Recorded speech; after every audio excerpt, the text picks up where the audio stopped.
Welcome back to AgriTalk. Today we are talking about poultry farming. And with me in studio is Dr. Humphrey Mbugwa, who is a vet and a poultry specialist. Before we took a break, Dr. Mbugwa, you're telling us a little bit about what I need to know, especially when I bring the chicks home. Yes, I was talking about transportation of the chick. Pick them as early as possible, drive them gently, but make sure where you are going to drop them, the fire or the heat, the heaters have already been put on. I prefer, if you are doing charcoal, do it overnight so that by the time you come in, the house is warm. Okay. Because this chicken has just hatched about 5 hours ago. It has been vaccinated, it has been sorted out and things like that, so it has been handled somehow, and therefore it is being transported in an area which is not air cooled, air controlled. So by the time it reaches there, the temperature will have dropped. Incidentally, the temperature of a chick, internal temperature of a chick, is 41 degrees Celsius. Okay. Meaning that by the time you bring it and you are feeling the room is cold, that chicken will just be freezing. Yeah? And you can imagine if it 41 degrees and it comes down up to 20 degrees, something somewhere, the physiology will change. Yes. And that chicken will start badly off. And this is why I recommend let the brooder be heated overnight, such that even the wood shavings are warm. Even the chicken comes in, it feels comfortable, and if it finds a straight thing on a paper, which is feed, it will be able to eat comfortably, and definitely lesser problems will be encountered in such a house. Okay. Yes. Let's say now my chickens have grown. Let's say I have layers. Let's start with the layers. And it's time for them to they start laying. If I have 1,000 layers, how do I monitor that each layer is actually producing enough eggs for me? I know for the dairy farmers, they have a way of monitoring each and every individual cow. But now for the birds, if I have 1,000 birds, how do I monitor that each bird is performing as expected? One, you know how many chicks you bought. Yes. You know how many chicks either died or got sick and died. You put them aside or you remove them. And for you to keep that record, to get that record, you must keep records on a daily basis. Okay. How many chickens were put on? How many were weak? How many were eating quicker? Even if it is estimate, say like 70% of them were eating at that particular moment, because you cannot go on asking whether each one of them is eating, because they are many. But if you lose one, record it, the day and the timing probably, or the day is also important. And as you give them proper feed and proper management, the air is fresh, there is no wind which is coming in, cold wind which is coming in and disturbing them, you'll be seeing the way they are behaving. And when they lie down, if it is hot, by the time they wake up, you see they are relaxed. If you find they are dull, obviously you must call somebody who knows about the you must involve a veterinary professional. Yeah? Either a neighbor who is a paravet, or somebody who has experience, somebody who has worked in any other farm with chickens. And then you put in, once you record those things, you know, it is a question of removing them. If you have 100, 2 died the last week, 1 died the next week, so 100 minus 3. Okay. Then observation. As the chicks grow, you start seeing that one is bigger than the other, so that is a smaller one, smaller than even when it came in, because probably for some reason it is either sick, or if it is not sick, it is being shortchanged on feed, because it is competing with other bigger ones. That would tell you 2 things. You don't have enough equipment, yeah, or the birds are not spaced properly.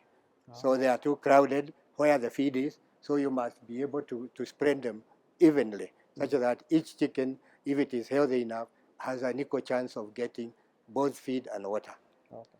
So then when they are reaching the point of lay, you'll see the bird is growing, yeah, and it is becoming round up and what have you, round up, and the skin, the comb, will be turning brighter in terms of, if it was dull, it is growing, it is reddish, and as you can see, this chicken is ready.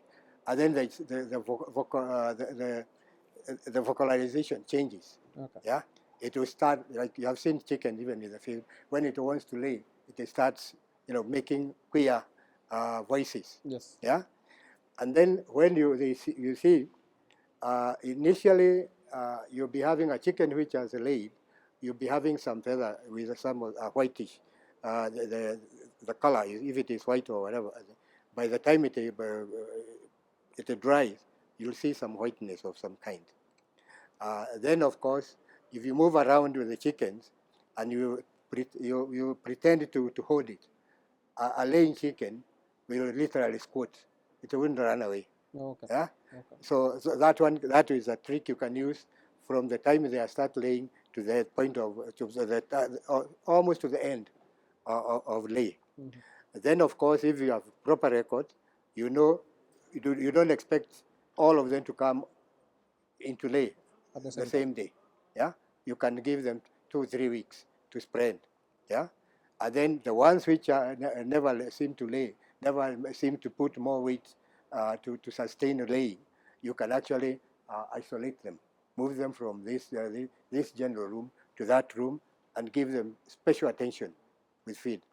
If they have done it, if they have not laid for about 3 weeks or so, and everybody else is laying, you can boost them with higher energy feed, like a broiler.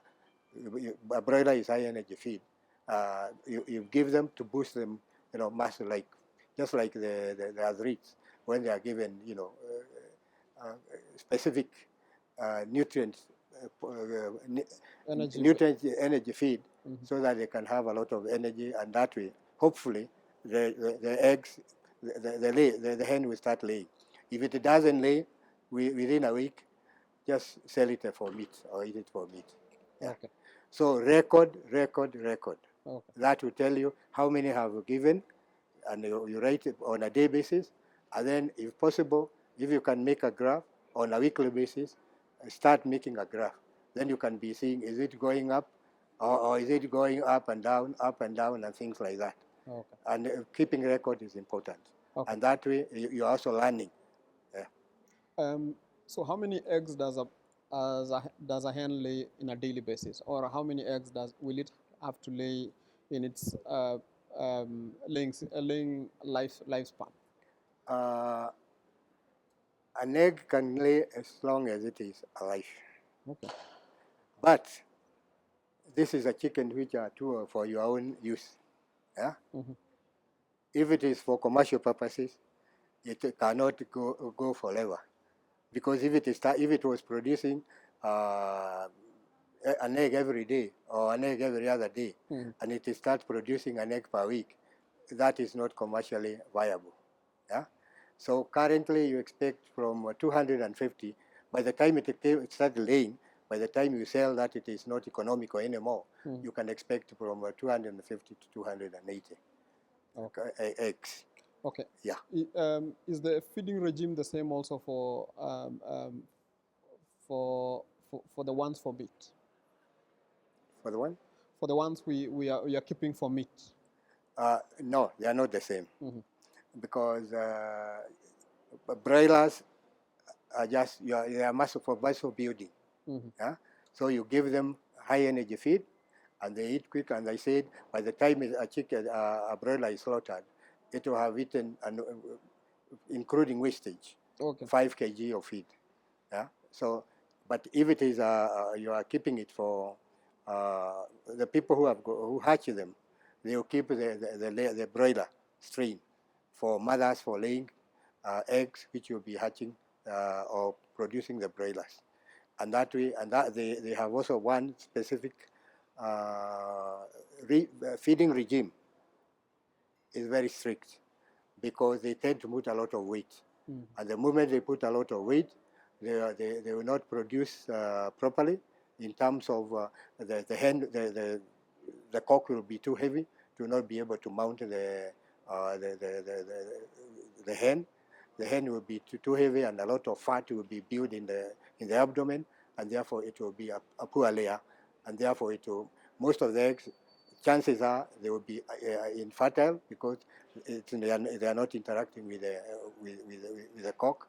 And secondly, the fat of layer, the fat layer would also interfere in terms of laying. So they are restricted. When they are being grown, the time they are restricted in feed, and they are weighed regularly so that you know, are they getting overweight?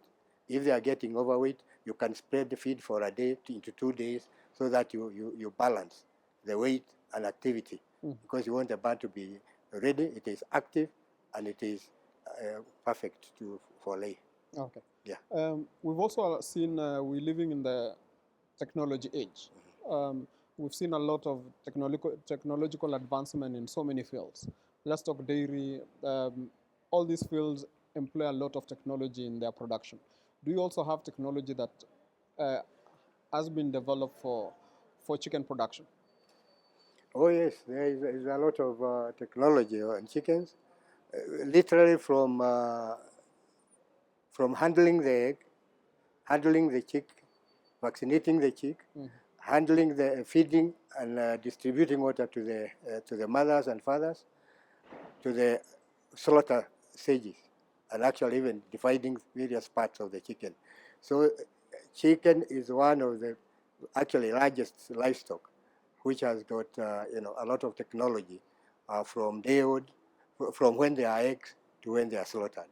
And in Kenya we are happy, and for the last few years we have also had that technology, where the chicken, once it is brought from the farm, it is put in an area, the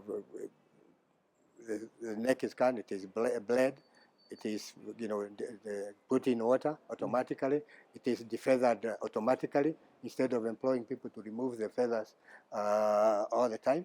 And by the time it goes in, then there are other parts where it goes in and they are removed automatically. Okay. Then there is, at the end of the day, there is a manual, maybe cutting, and then freezing, cooling, and freezing, and then cooling them so quickly that you minimize. The quicker you are using automation, the better quality your product will be, and it will not be having any like doing it on hand. You'll be doing this. You take too long, insects will come around and what have you. You can actually go to an area, a factory, 2 hours after they have slaughtered, and you'll be surprised that there were thousands of chickens were slaughtered in that place. Okay. Yeah. So automation is very good. Okay. You talked about vaccination. Yeah. How important is vaccination to poultry farming? Having in mind, I grew up in a farm and I never saw my mother vaccinating, especially her chicks Yeah. when they grew up. But these days, I understand they need to be vaccinated as soon as possible. If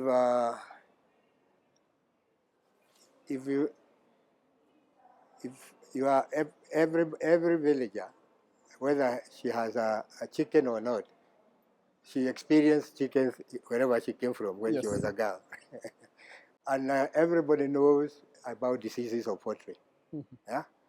And there are areas where you can go, like up here in Machakos, Ukambani region, Kitui, or eastern counties.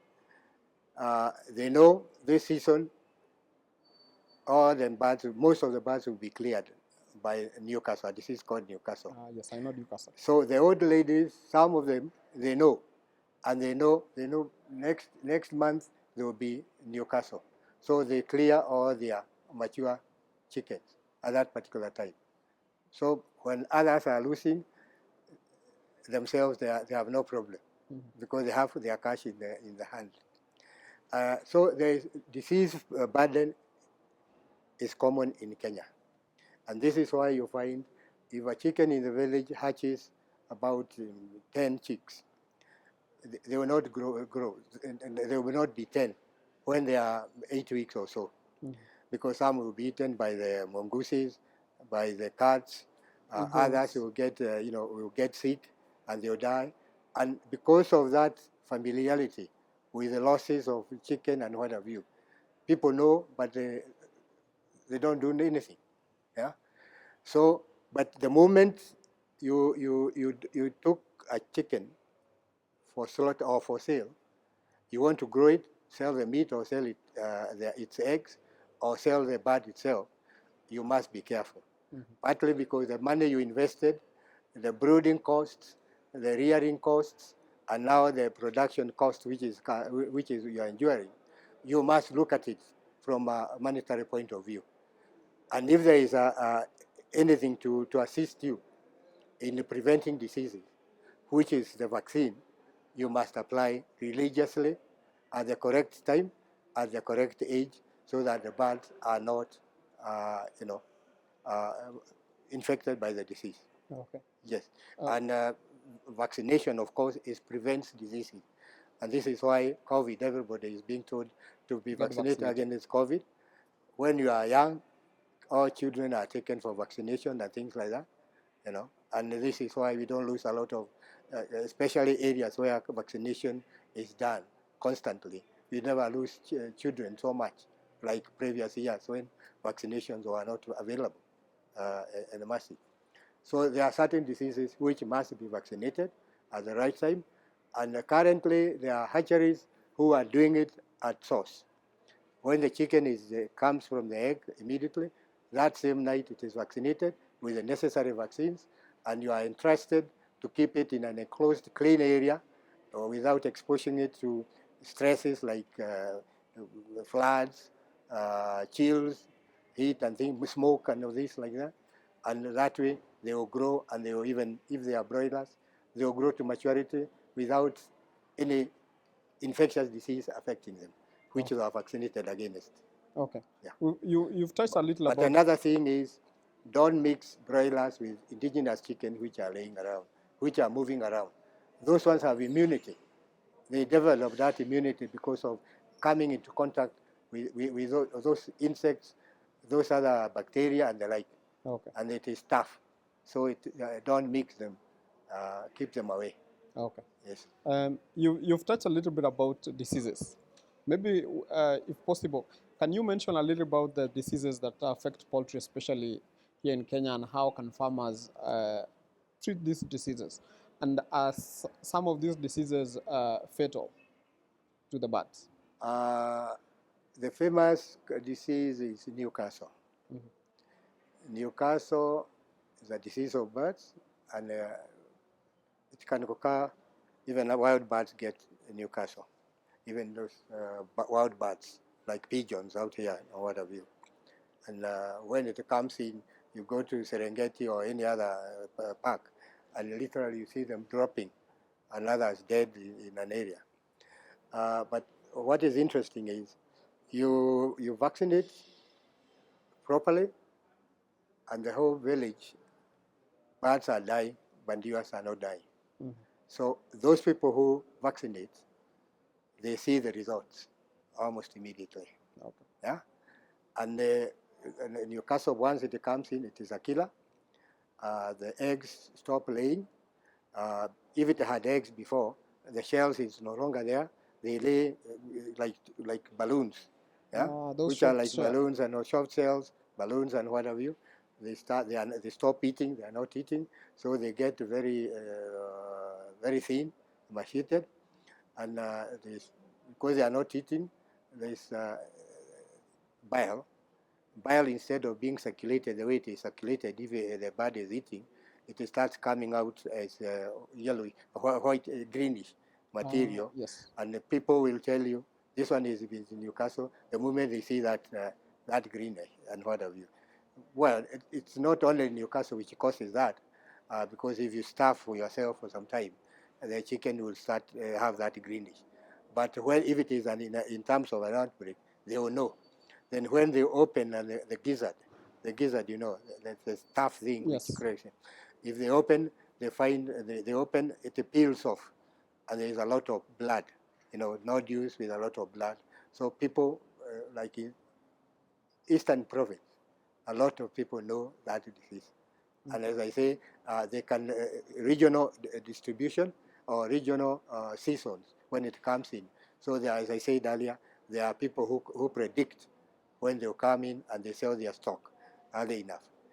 But the best thing is vaccination, proper vaccination.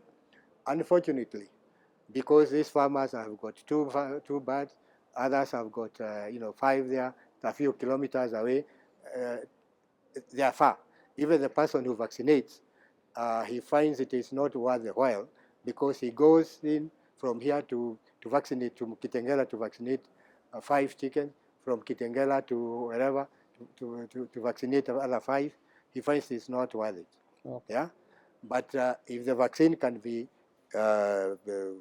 made, because there are veterinary officers everywhere in Kenya and livestock officers too. If sufficient vaccines were given and they were reasonably priced, yeah, they could be given, and that sickness will completely be eliminated. Okay. Unfortunately. Okay. There's this other disease I remember when I used to grow up, I used to see my mother's chicken suffering from. I don't know whether it's still the Newcastle, where they seem to doze off once in a while. What is the name of that disease and how do you treat well, it is in Newcastle and or chronic respiratory disease. Okay. Especially when they are just coming back to the chicken, they are under the bed, and you are cooking. They are breathing a lot of smoke and things like that. So a lot of CRD, chronic respiratory disease issues, that particular time were coming in and the like. But now the important thing is, if people, everybody, commercial farming of poultry has spread all over the country. There is no place in Kenya you can go without somebody who is doing it commercially, because people have realized it has money, yeah, and therefore, and those ones they do vaccinate regularly. Luckily for us, we do make vaccines for poultry in Kenya, but when they are not in, even if they are not enough, at times they are supplemented by other imports, which are from our neighbors from Europe. Yes. Okay. And our neighbors, Tanzania, are also making vaccines for poultry. And so from the way forward, and theirs could be cheaper, we would also be, the people who are near themselves there, they'll be getting vaccines cheaper from that end. Okay. Yes. In the bird world, are there zoonotic diseases that can be transferred to human beings? Yes. There are diseases which can be transferred to human beings, like some bacterial diseases. If you eat a chicken which is has the disease, you probably get it. Currently, COVID is came from an animal, yeah, and these are called zoonotic diseases. Newcastle, luckily, if you have the disease, you get some eyes will be affected. Okay. And some people, it could be so small, so severe that conjunctivitis, that is redness of the eye, and if you are not properly, if you don't go to hospital, and you are being exposed to that dust with viruses and what have you, you will probably likely be blind. Okay. Yeah. Typhoid, salmonella. Salmonella is the salmonella typhoid. Salmonella, also others called enteritis. Those are also important. So when you are slaughtering, you must slaughter the chicken in a hygienic manner, and you must boil. Luckily for Africans, we boil our chicken thoroughly. Yeah, true. And therefore, any germs which are there will be killed, and we shall be. But for people who literally eat, say, like raw eggs, yeah, they will definitely get salmonella from the chickens and things like that. Yeah. Okay. Dr. As we wind up, I'm told we are running out of time. There's this question I'd like to ask. Why is the demand for kienyeji chicken going through the roof? And why is it becoming difficult for us to meet these markets? uh, demand for chicken has gone up. Yes, Any type of chicken. yes. But there are people who prefer kienyeji. Mm-hmm. Yeah, partly because it is tough, partly it is called yellow skin They are or black tasty. skin for that matter. It has a small egg with a very yellow yellow yolk, and it is, as you say, it is tasty. Okay. So when you left your village and came to Nairobi, for some time you didn't have a kienyeji. Yeah. Though there are some you can buy anywhere around these days. The meat, the biological value of the meat is the same. Yeah, but energy-wise, a kienyeji is very tough. Mm-hmm.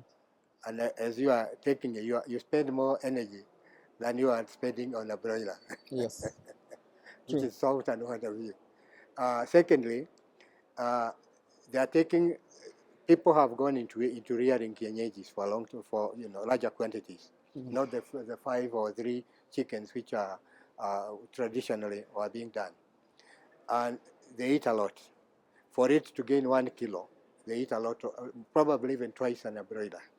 Yeah, so they will take long and they will be bigger, and then obviously anybody who is competing with a bigger chicken will eat it, especially during when there are seasons and the like.